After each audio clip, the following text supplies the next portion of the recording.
மலையாள சினிமா. மலையாள சினிமாவை பொறுத்த வரைக்கும் ஒரு நல்ல திரைப்படங்களை கொடுக்குற இண்டஸ்ட்ரி அப்படின்னு சொல்லலாம். அதுவும் எக்ஸ்பெஷலி நம்ம தமிழ் சினிமாவை பொறுத்த வரைக்கும் என்ன கேரளா மூவிஸ் பார்த்தியா அந்த மாதிரி மூவிஸ்லாம் வருமா அப்படிங்கிற மாதிரி நம்ம ரொம்பவே போற்றி புகழ்வோம்னு சொல்லுவோம் மலையாள சினிமாவை. தமிழை விட அங்கே இருக்கிற திரைப்படங்கள் தான் நல்லா இருக்குது அப்படிங்கிற அளவுக்கு நம்ம மக்கள் கூவி கூவி சொல்லுவாங்க. பட் இப்போ அந்த மலையாள இண்டஸ்ட்ரியை பற்றி ஒரு மிகப்பெரிய விஷயம் ரொம்பவே ஹாட் டாப்பிக்காக போயிட்டுருக்கு. மக்கள் இதை எல்லாத்தையுமே கேட்டு ஷாக்கிங்காக இருக்காங்க. குறிப்பாக இப்படி ஒரு விஷயத்தை வெளில கொண்டு வந்தவங்களே அந்த அறிக்கையை சமர்ப்பித்தவங்களே ரொம்ப ஷாக்கிங்காக இருக்காங்க அப்படின்னு சொல்லலாம். அதாவது 2017 ஒரு மிகப்பெரிய விஷயம் நடந்துச்சு மலையாளம் இண்டஸ்ட்ரியே உழுக்கிற அளவுக்கு. அண்ட் அதை தொடர்ந்து 2018 ஒரு குழு ஃபார்ம் ஆகுது. அந்த குழு ஒரு அறிக்கையை சமர்ப்பிக்கிறாங்க. அந்த அறிக்கை பல வருடங்கள் கழித்து இப்போ வெளியாகுது. அண்ட் வெளியான அந்த அறிக்கையை கேட்டு கேரள சினிமா இண்டஸ்ட்ரி மட்டும் இல்லாமல் ஒட்டுமொத்த இந்தியன் சினிமா இண்டஸ்ட்ரியே ஷாக் ஆகிருக்கு. அண்ட் எங்கே இந்த விஷயம் நம்ம சினிமாக்குள்ளேயும் வந்துருமா, மற்ற லாங்குவேஜ் இண்டஸ்ட்ரிக்குள்ளேயும் இப்படி ஒரு விஷயத்தை எடுத்துகிட்டு வந்துருவாங்களோன்ற மாதிரி பல பேர் பதட்டத்துலேயும் இருக்காங்க. பல பேர் அப்படி பண்ணணும் அப்படிங்கும் சொல்கிறாங்க. அப்படி கேரளா இண்டஸ்ட்ரியில் என்ன நடந்துச்சு, அப்படி அந்த அறிக்கையில் என்னெல்லாம் இருந்துச்சு அப்படிங்கிறத இந்த வீடியோவில் விரிவாக பேசலாம். நீங்கள் பார்த்துட்டு இருக்கிறது காலி ரிப்போர்ட்ஸ். நான் உங்கள் லோக சுஜி.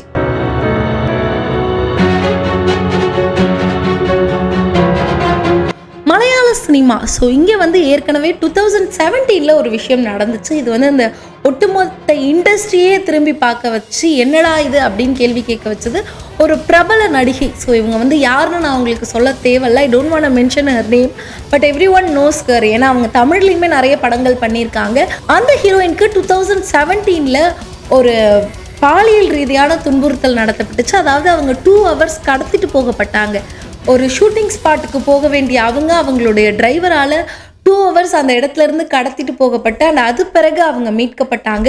அந்த 2 hours அவங்களுக்கு பாலியல் ரீதியாக மிகப்பெரிய தொல்லை கொடுக்கப்பட்டுச்சு அப்படின்னு சொல்லப்பட்டுச்சு. அண்ட் இந்த ஒரு பிரச்சனையை தொடர்ந்து பல பேர், கிட்டத்தட்ட ஒரு 8 பேர் கைது செய்யப்பட்டாங்க. அண்ட் அதில் ஒரு மிகப்பெரிய பிரபல நடிகரும் இருந்தார். அண்ட் வாலண்டியராக இந்த விஷயத்தை அந்த நடிகைக்கு பண்ணாங்க அப்படின்னு சொல்லப்பட்டுச்சு. அதாவது அந்த நடிகை இவங்க சொன்ன விஷயத்துக்கு இணங்கி போகலை அப்படின்னு வேணும்னே அந்த நடிகையை டார்ச்சர் பண்ணணும் அப்படிங்கிறதுக்காக இந்த மாதிரி அவங்கள கடத்திட்டு போய் அவங்கள ரேப் பண்ணுற ஐடியாவில் இருந்தாங்க. பட் அதுலேருந்து அவங்க தப்பிச்சிட்டாங்க அப்படின்னு அந்த விஷயம் 2017 வெளியே வந்துச்சு. அண்ட் இதை தொடர்ந்து 2017 பிறகு 2018 ஒரு கமிட்டி ஃபார்ம் பண்ணுறாங்க. இந்த மலையாள சினிமா இண்டஸ்ட்ரியில் இந்த மாதிரி பாலியல் துன்புறுத்தல்கள் நடக்குது, பெண்களுக்கு எந்த மாதிரி அநியாயங்கள் நடக்குது, எந்த அளவு மலையாளம் சினிமா இண்டஸ்ட்ரி இருக்குது அப்படிங்கிறத ஒரு அறிக்கையாக தாக்கல் பண்ணணும்னு ஒரு கமிட்டியை ஃபார்ம் பண்ணுறாங்க. அண்ட் இந்த கமிட்டியோட ஹெட் முன்னாள் நீதிபதியாக இருக்கிற ஹேமா அப்படிங்கிறவங்க.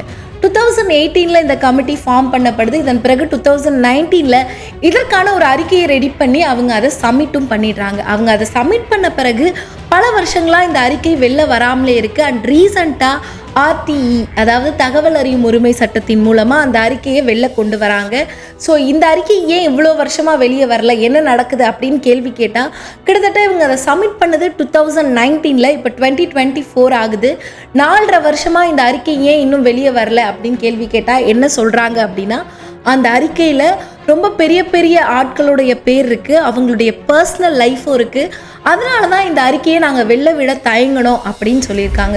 இப்போ பிறகு அந்த அறிக்கையை கொஞ்சம் மாடிஃபை பண்ணி வெளியிட்டிருக்காங்க. அதாவது அந்த பர்சனல் திங்ஸ் யார் யாரோட இது இருந்ததோ, யார் யாருடைய மிகப்பெரிய பிக் ஷாட்ஸோடைய பேர்லாம் அதில் இருந்ததோ அதை எல்லாத்தையுமே மாடிஃபை பண்ணி இப்போது 235 பக்கமாக ஒரு அறிக்கையை வெளியிட்டிருக்காங்க. ஃபர்ஸ்ட் ஆஃப் ஆல் இந்த அறிக்கையை சமர்ப்பித்ததுக்கு பிறகு அவங்க அந்த டீம் சொன்னது என்ன அப்படின்னா, எங்களுக்கு இதில் நடந்த விஷயங்கள்லாம் கேட்கும்போது ரொம்பவே ஷாக்கிங்காக இருந்துச்சு. நாங்கள் பல ஷாக்கிங்களுக்கு பிறகு தான் இந்த அறிக்கையை சமர்ப்பிச்சிருக்கோம் அப்படின்னு அந்த கமிட்டி சொல்லியிருந்தாங்க. அண்ட் அந்த அறிக்கையில் ஸ்டார்டிங்கில் என்ன இருக்குது அப்படின்னு பார்த்தீங்கன்னா, முதல்ல ஆரம்பிக்கிற வரிகள்லேயே என்ன இருக்குன்னு தெரிஞ்சாலே உங்களுக்கு இந்த அறிக்கை எவ்வளோ மோசமானதாக இருக்குது, அதில் எவ்வளோ மோசமான விஷயங்கள்லாம் சொல்லியிருக்காங்க அப்படிங்கிறது தெரியும். ஸ்டார்டிங்கில் என்ன சொல்லியிருக்காங்க அப்படின்னு பார்த்தீங்கன்னா, நட்சத்திரம் மின்னும், நிலா பார்க்க அழகாக இருக்கும், ஆனால் சயின்டிஃபிக்கலி ப்ரூவன் நட்சத்திரங்கள் மின்னாது, நிலா பார்க்க அழகாக கூட இருக்காது. அந்த மாதிரி தான் நீங்கள் எதையுமே பார்க்குறத வச்சு நம்பக்கூடாது அப்படின்னு தான் இந்த அறிக்கையே ஸ்டார்ட் ஆகுது. தட் நீங்கள் இதிலே புரிஞ்சுக்கலாம் இந்த அறிக்கையில் எவ்வளோ விஷயங்கள் மோசமானதாக இருக்கிறத வெளியே கொண்டு வந்திருக்காங்க அப்படின்னு.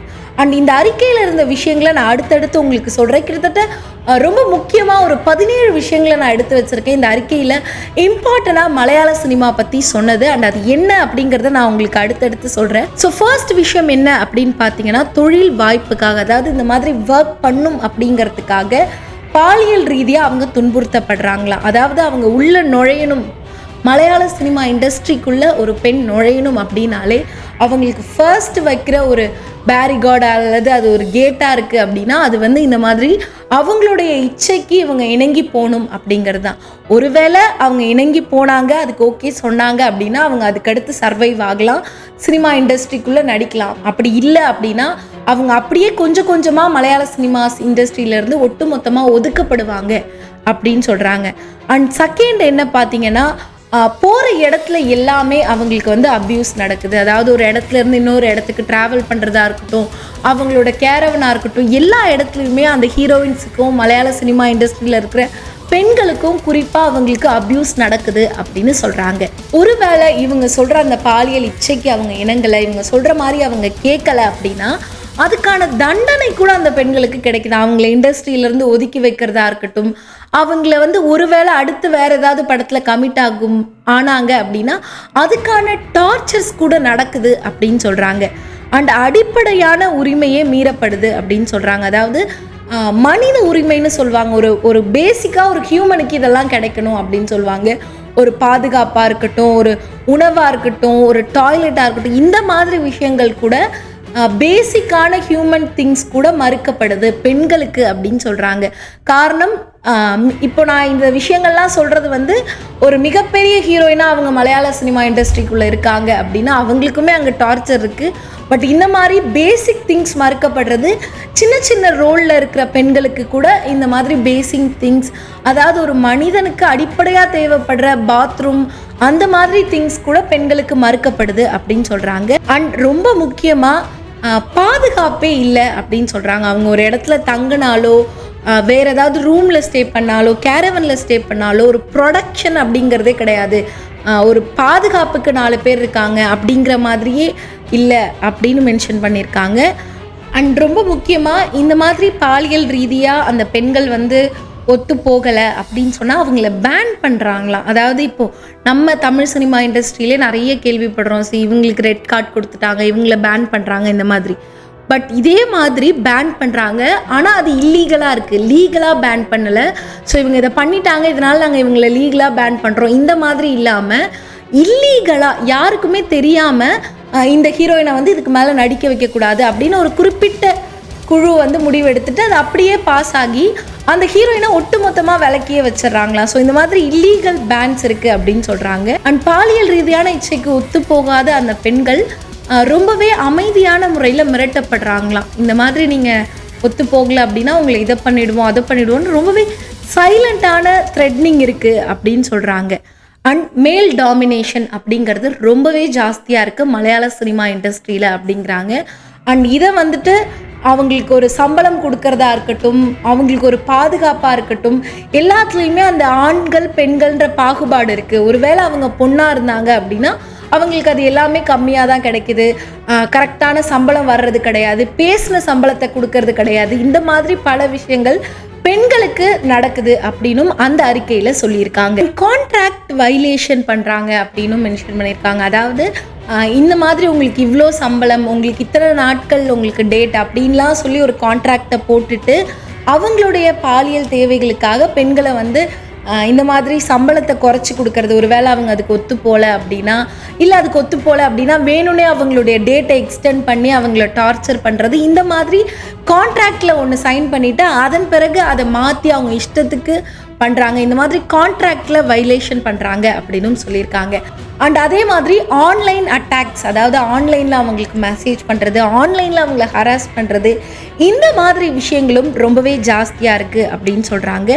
அண்ட் இதெல்லாம் குறித்து அங்கே இருக்கிற பெண்களுக்கும் குறிப்பாக மலையாளம் இண்டஸ்ட்ரியில் ஒர்க் பண்ணுற நிறைய ஹீரோயின்ஸ்க்கு அவேர்னஸ் இருக்க மாட்டுது. இந்த மாதிரி ஒருத்தங்க நம்மளை டார்ச்சர் பண்ணும்போது, இந்த மாதிரி நம்மளை பாலியல் ரீதியாக அவங்களுடைய இச்சைகளுக்கு இணங்கணும், இல்லை நம்மளை இப்படிலாம் அவங்க யூஸ் பண்ணிக்கிறாங்க அப்படின்னா அது குறித்து நம்ம கம்ப்ளைண்ட் பண்ணலாம், அது குறித்து நம்ம போலீஸில் கேஸ் கொடுக்கலாம் அப்படிங்கிற மாதிரி அங்கே இருக்கிற பெண்களுக்கு லீகலான அவேர்னஸே இல்லை அப்படின்னும் சொல்கிறாங்க. ஸோ ஃபைனலாக அவங்க சொல்கிற ரொம்ப முக்கியமான விஷயம் என்ன அப்படின்னு பார்த்தீங்கன்னா, இந்த மாதிரி ஒரு விஷயங்கள் பெண்களுக்கு நடக்கும்போது, இந்த மாதிரி பாலியல் ரீதியாக பெண்கள் துன்புறுத்தப்படும் போது லீகலாக ஒரு ஆத்தரைஸ்டான பிளேஸ் கிடையாது அந்த இண்டஸ்ட்ரிக்குள்ளே. பெண்கள் போய் கம்ப்ளைண்ட் பண்ணவோ, இல்லை எனக்கு இந்த மாதிரி நடந்துருச்சு அப்படின்னு சொல்லி அவங்க அது மேலே ஆக்ஷன் எடுக்கவோ லீகலாக ஆத்தரைஸ்டான எந்த ஒரு இடமே கிடையாது. அந்த மாதிரி எதுவுமே அந்த இண்டஸ்ட்ரிக்குள்ளே இல்லை அப்படின்னு அந்த அறிக்கையில் இந்த மாதிரி பல விஷயங்களை சொல்லியிருக்காங்க.